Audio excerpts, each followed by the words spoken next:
Hello, my name is Anjani Siegrist, and today we're going to be talking about some ways that we can relate to the sky. So one of the questions that I've had since my early childhood, really since I can remember thinking about things, is who am I? Why am I here? What's my purpose?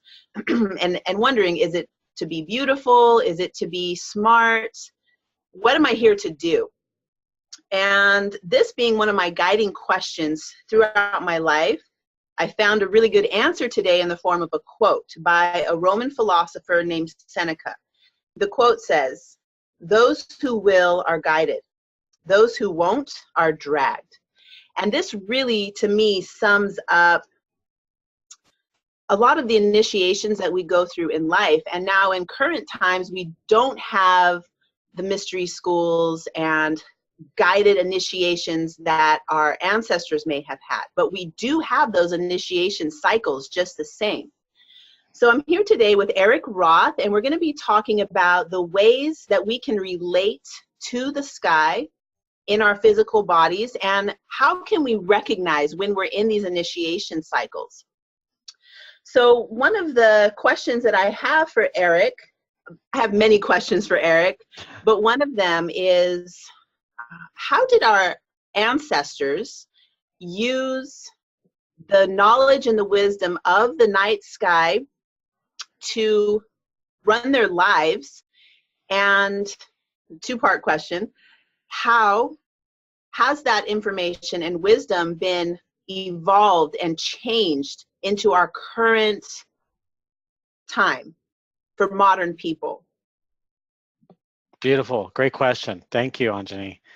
The ancients, the ancestors, especially if you're going back farther than 2,500 years, the night sky, the stars, the planets, the sun, the moon, all of these celestial objects and patternings were part of the fabric of their lives and the backdrop.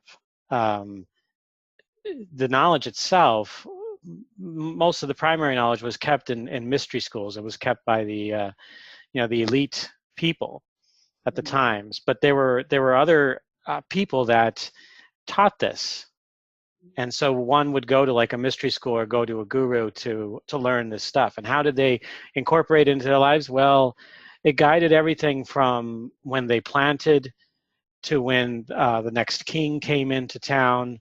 It helped prevent and open up to when change was going to occur, and in their culture, in their community, in their city states.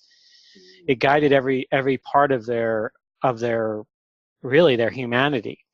They didn't use it as much on a personal level like we do today. It was much more on a collective level.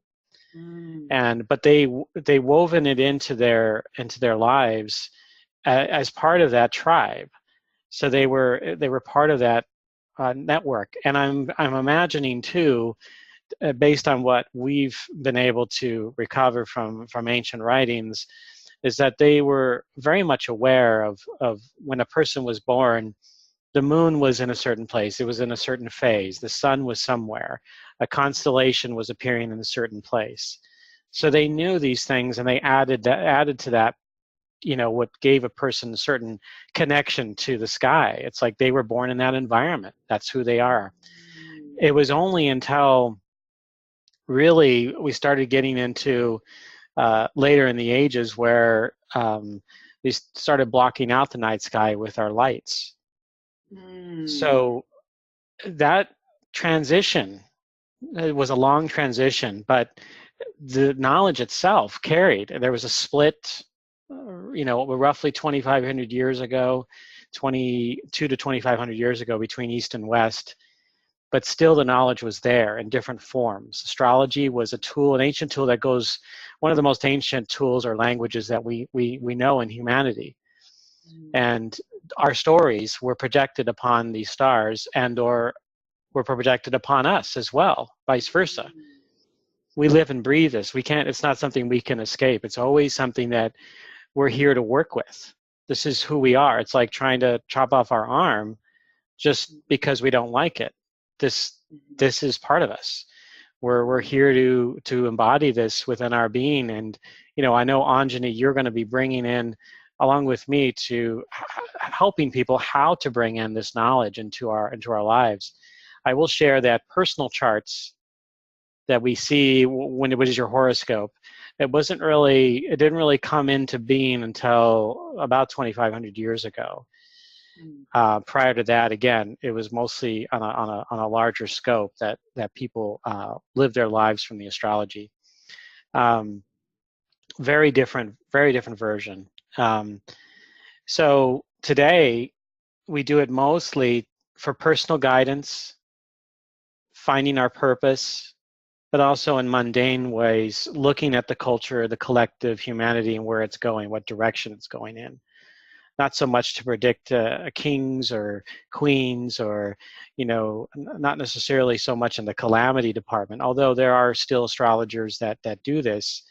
Astrology has evolved much more on a personal level, much more about tuning into, like, what is our purpose? What are we here to do? How can we do it? And what do we have within ourselves in order to accomplish what we want to? That's what astrology is here for. And we can use it, or we can, as you say, come kicking and dragging by the universe, resisting every opportunity. Or we can play along because it's our soul that's desiring this path. And we could go against that. Our ego can be attached to certain things and not want to play along. But we don't have to participate like that. We can fully participate in our lives and just follow that breath of creation to just as the journey continues, the unending journey, the infinite journey that we're all here on. Okay, so so next thing, how can we recognize when we're in a particular initiation phase or cycle? So there's a certain flavor that when somebody comes in and they're like, oh, I'm having, 5 people in my circle have died this year. My best friend just got incarcerated. We're listening to them and we're like, oh, I can see that you're most likely in a Pluto initiation. Or another example, I cracked my tooth. The tax man came and I have to deal with taxes. And on the same day that my tooth cracked, my boyfriend wrecked our car. And I'm like, oh, wow, that sounds a lot like a Saturn initiation. So there's like a sort of flavor to things that are happening in our life and the planetary initiation that we're in, and then connecting that now with the visual of the night sky. So what are some ways that you, in your own personal life, like what are some ways that you connect all those dots? Well, I guess in your personal life, it'll be different because you are actually, what phase you're in, what's coming up. Yes. So what can you tell us just in general? Yeah, I live and breathe the astrology, the shamanic astrology, for sure. But we're guided by the 3 ancient worlds: the celestial realm, the real world, or the middle world that we inhabit, that we are, do our daily lives in, and then there's the underworld, and then the planets themselves, especially what we call the outer planets, like you mentioned, Saturn and Pluto. They're part of the fabric of those 3 worlds. And so we can kind of, as an astrologer, we can kind of zone in on and clue in on what world is happening and influencing you in such a way where some things are being created for opportunities for you to shift. Like Saturn governs and/or influences around laws and boundaries and growth through those. And if we're cracking a tooth, we're crashing our car, there's various forces at work. I would say that there could be something along the lines of a combination of both Saturn and Uranus in that form. And Pluto can, the one you mentioned about going to prison, or that could be both Saturn and or Pluto, depending on what's really supposed to be happening. But how can a person can clue in if they are just giving awareness of what cycle or initiation they're in, they can connect with the planet in their night sky. And even if the planet is not visible, they can understand the direction or the area of the sky to look at and meditate on it. Open up to transmissions, open up to answers, because we're part of that fabric. We're linked, on a quantum level to the cosmos, to the planets, to the moon, the sun. There's no getting around that. We've got it. It's not so much a cause and effect, but more like we're with you on this, and we're guiding you. Even though that's a car crash and a cracked tooth, we're guiding you to help you understand through this initiation that you're experiencing. So at this retreat that we're going to do in June of next year, this year, 2019, I'm going to share with you how to navigate the night sky, and we're gonna Anjani and I are going to help you with understanding what's happening with you. We're going to give you some clues, teach you or share with you, guide you into some of these worlds. And I imagine we're going to do some journeying through the yogic practices that you're bringing in.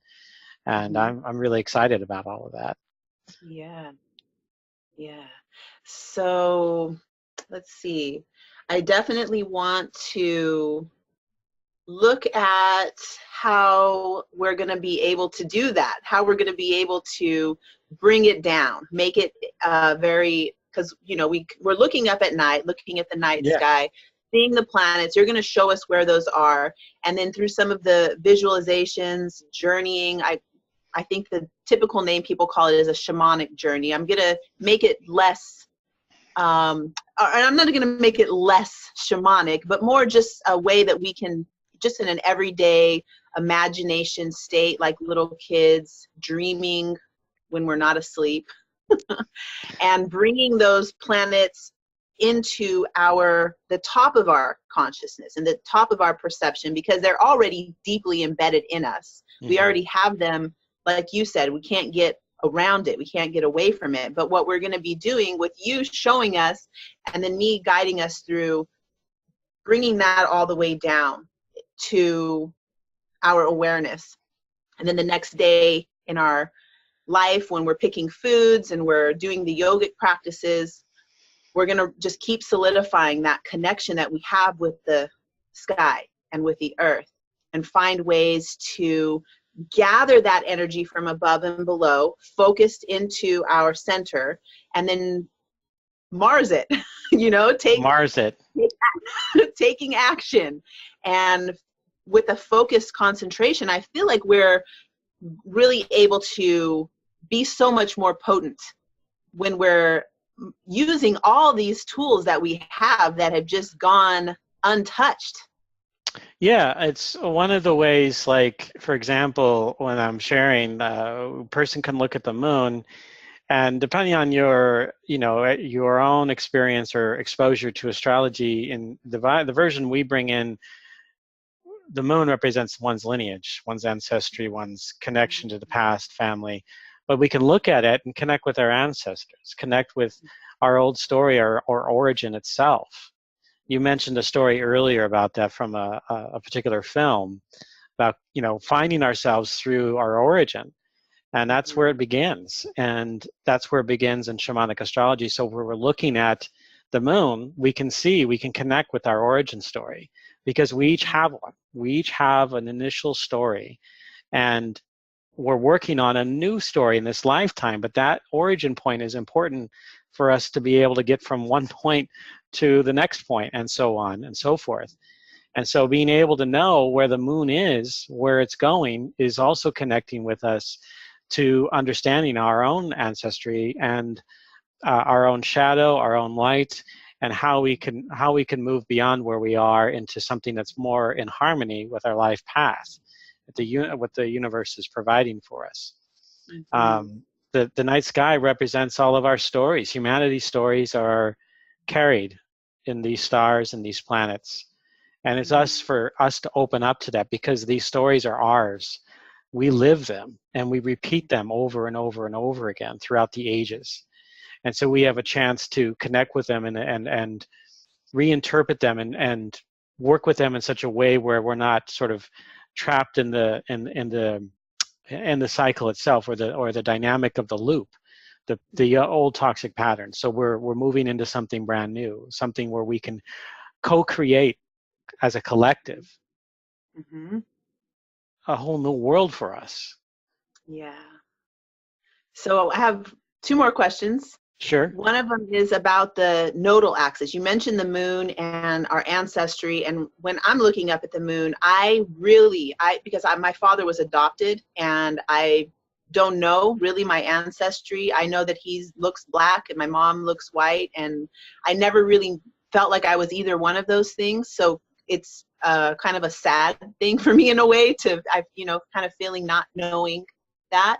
So the moon, to me, when I'm connecting with that, I feel really able to understand more about I say that our DNA is our ancestors, that they live on through us in our DNA. And the way that my hair curls is like maybe my great grandmother, you know what I mean? Like all of the way that we're built from that.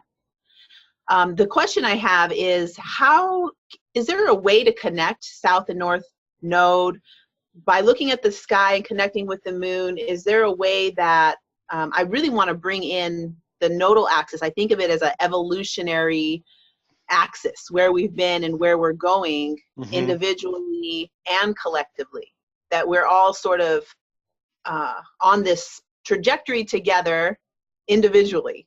Is there a way through night sky that we can also connect with the South and North Node? Yeah, they're not visible. These nodes are intersection points between the sun and the moon, and they what creates these nodes and why they're so powerful is whenever you see a solar or lunar eclipse, you're also seeing the nodes.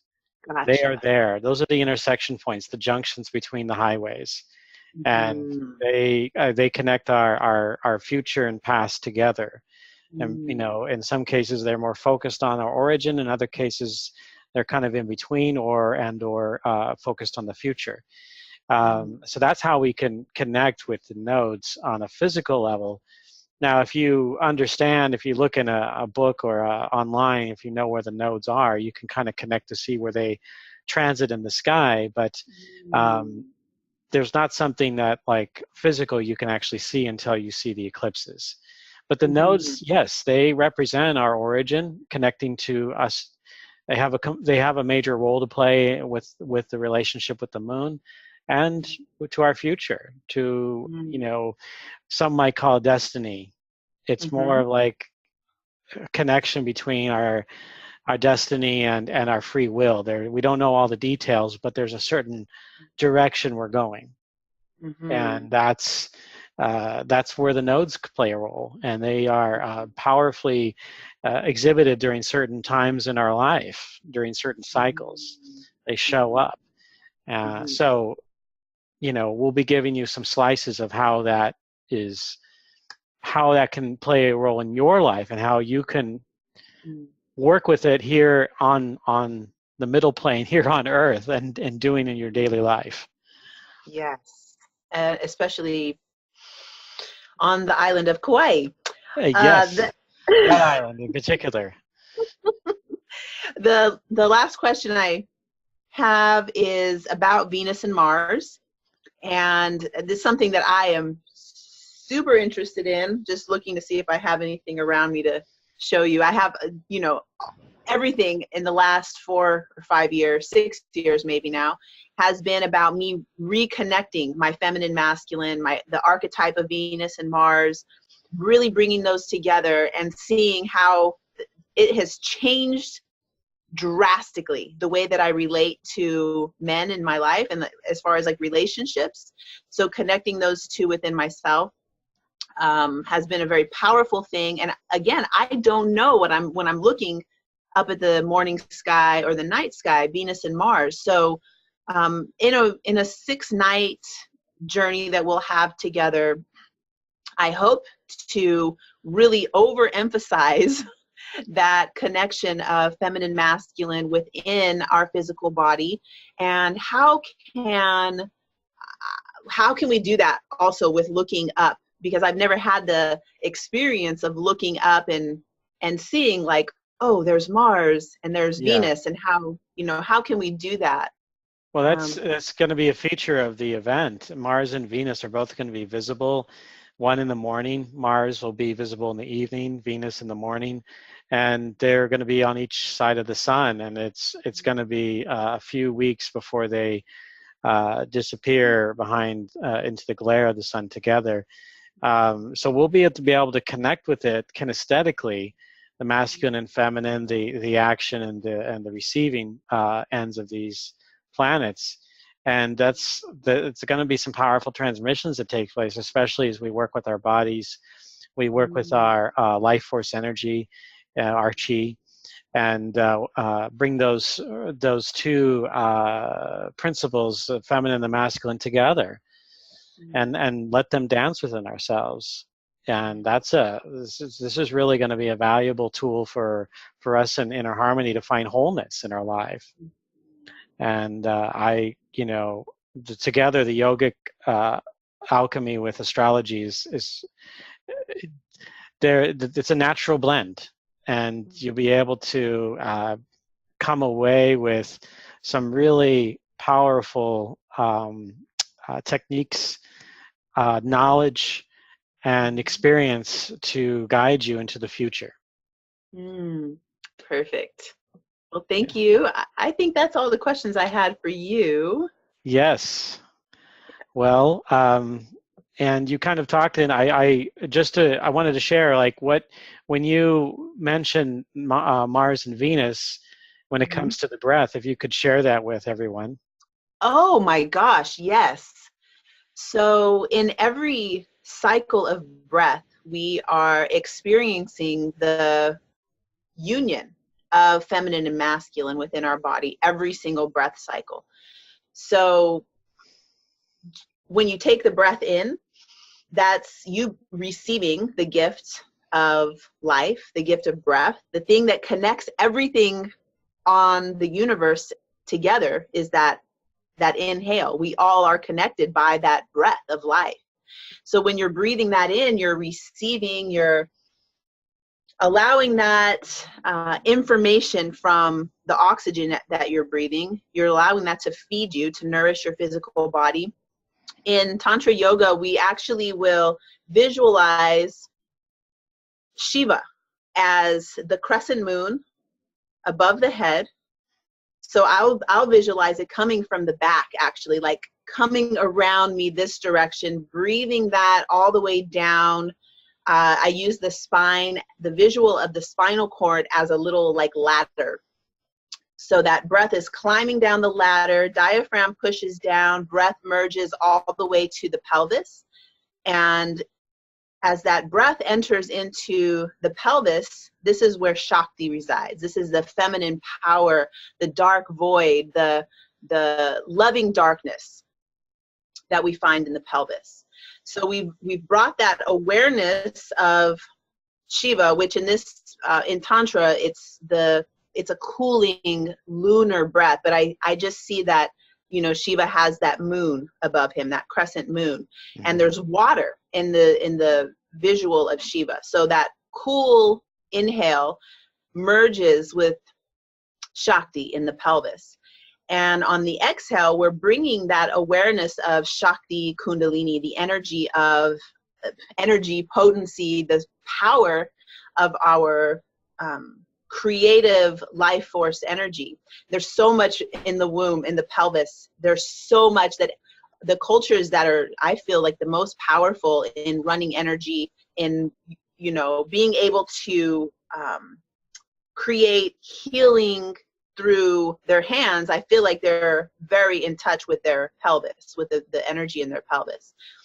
So many different names are popping into my mind about what different people call that, but it doesn't matter. We just need to make sure that our inhale is reaching down to our pelvis. And something that I find in my work is that I can very comfortably say 95% of people aren't even breathing into their pelvis. They have no connection with their pelvis whatsoever, other than it hurts, I'm pregnant, I'm having sex, and that's it. They're not really bringing their pelvic energy into everyday activities. So anyway, here we are in the pelvis with that big inhale. On the exhale, we're bringing that energy of Shakti all the way back up to our pineal gland, to this chalice in the head. So on both levels, we merge Shiva and Shakti on the inhale and the exhale.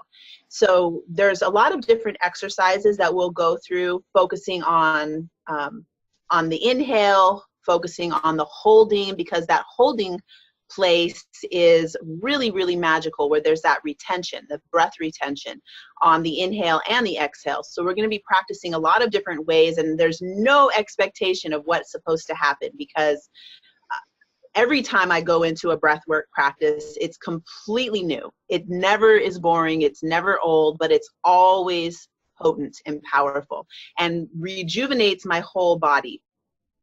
So that's what we're going to be doing, just electrifying the spine, merging feminine, masculine in every single breath that we're taking. And now also being able to look at Venus, look at Mars, look at the moon, connect with the sun, and merge all of that wisdom that's already in our body.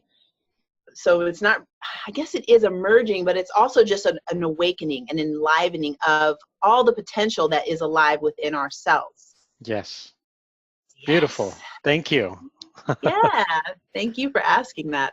I get really, it's so juicy and so. Yeah. Very absolutely. Well, that's yeah. So everyone, you can feel the energy here, feel that the vibration of this retreat that we're going to have.